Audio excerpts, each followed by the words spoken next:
எல்லோருக்கும் ஹாய்.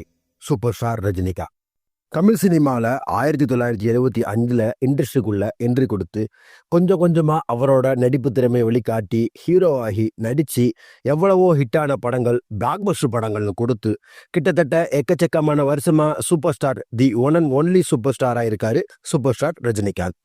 இன்னும் கொஞ்சம் இவரை பற்றி மாசா சொல்லணும்னா, நின்னா ஸ்டைல், நடந்தா ஸ்டைல், சாப்பிட்டா ஸ்டைல், உட்கார்ந்தா ஸ்டைல், பேசினா ஸ்டைல், ஃபைட்ல ஸ்டைல், டான்ஸ்ல ஸ்டைல், ஸ்மோக்ல ஸ்டைல், ஸ்பீக்ல ஸ்டைல்னு ஸ்டைலுக்கெல்லாம் ஸ்டைல் ஆகி இப்போ வர சும்மா கெத்தா சூப்பர் ஸ்டார்னு பேரு சூப்பர் ஸ்டார் ரஜினிகாந்துக்கு. தமிழ் சினிமாவில் எக்கச்சக்கமான படங்களில் ஹீரோவாக நடித்து ஹிட்டை கொடுத்துருக்காருன்னு தெரியும். பட் சூப்பர் ஸ்டார் ரஜினிகாந்த் சில பல படங்களை ப்ரொடியூஸ் பண்ணியிருக்காருன்னு சொன்னால் நம்ப முடியல, நம்பிதான் ஆகணும். In this video super star Rajinikanth தயாரித்த படங்கள் என்னென்னு கொஞ்சம் இன்ட்ரெஸ்டிங்காகவே பார்ப்போம். வள்ளி கே. நட்ராஜ் டைரக்ட் பண்ணி சூப்பர் ஸ்டாரோட எழுத்துக்களில் 1993 வெளிவந்த படம் வள்ளி. சூப்பர் ஸ்டார் ரஜினிகாந்த், பிரியாராமன், ஹரிராஜ், சஞ்சய் மற்றும் பலர் நடிச்சிருப்பாங்க. அஜயன் பென்சன் சினிமாட்டோகிராஃபியில் கணேஷ்குமார் எடிட்டில் வந்த படம். இந்த படத்துக்கு இளையராஜா மியூசிக் கம்போஸ் பண்ணியிருப்பார். இந்த வள்ளி படத்தை ரஜினி ஆர்ட் சார்பில் சூப்பர் ஸ்டார் ரஜினிகாந்த் தான் ப்ரொடியூஸ் பண்ணியிருக்காரு. படம் ரொம்பவே சுமாரான கதைக்களத்தோட ரொம்பவே சுமாராக போச்சுன்னே சொல்லலாம்.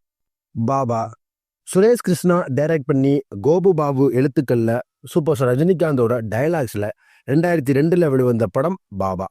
சூப்பர் ஸ்டார் ரஜினிகாந்த், மனிஷா கொய்ராலா மற்றும் பலர் நடிச்சிருப்பாங்க. சோட்டா கே. நாயுடு சினிமாட்டோகிராஃபியில் வி.டி. விஜயன் எடிட்டில் வந்த படம். இந்த படத்துக்கு இசைப்பியல் ஏ.ஆர். ரஹ்மான் மியூசிக் கம்போஸ் பண்ணியிருப்பார். இந்த பாபா படத்தை லோட்டஸ் இன்டர்நேஷனல் சார்பில் சூப்பர் ஸ்டார் ரஜினிகாந்த் தான் ப்ரொடியூஸ் பண்ணியிருக்காரு. சூப்பர் ஸ்டாரோட பிறந்த நாளுக்கு ரிலீஸ் ஆன இந்த படம். பட் படம் ரொம்பவே சுமாரான ஸ்டோரி, எதிர்பார்த்த அளவு சரியா போலன்னு தான் சொல்லணும். So super star Rajinikanth produce பண்ண இந்த வள்ளி, பாபா மாதிரியான படங்கள் போதுமான அளவு, எதிர்பார்த்த அளவு சரியா போலன்னு தான் சொல்லணும். கிட்டத்தட்ட 170 படத்துக்கு மேலே நடித்த ரஜினிகாந்துக்கு அடுத்து தரமான படம் ஒன்று ரிலீஸ் ஆகிருக்கு. லோகேஷ் கனகராஜ் டைரக்ஷனில் கூலி படம் வெறித்தனமாக சும்மா மாசா ஸ்டைலாக கெத்தாக ரிலீஸ் ஆகிருக்கு. என்னதான் எத்தனையோ ஹீரோக்கள் வந்தாலும் இவரை அடிச்சுக்க இன்னும் யாரும் பிறந்து வரலன்னு தான் சொல்லணும். So the super star, one and only super star Rajinikanth. இந்த வீடியோ பிடிச்சிருந்தா லைக் பண்ணுங்க. சூப்பர் ஸ்டார் ரஜினிகாந்த் ஃபேன்ஸ் எல்லாத்துக்கும் இந்த வீடியோ ஷேர் பண்ணுங்க. வேற ஏதாவது படம் சூப்பர் ஸ்டார் ரஜினிகாந்த் ப்ரொடியூஸ் பண்ணியிருந்தாருன்னா அந்த படங்களை கமெண்ட்ல சொல்லுங்க. அடுத்து ஒரு இன்ட்ரெஸ்டிங்கான வீடியோவில் நான் உங்களை சந்திக்கிறேன். Until then, bye bye.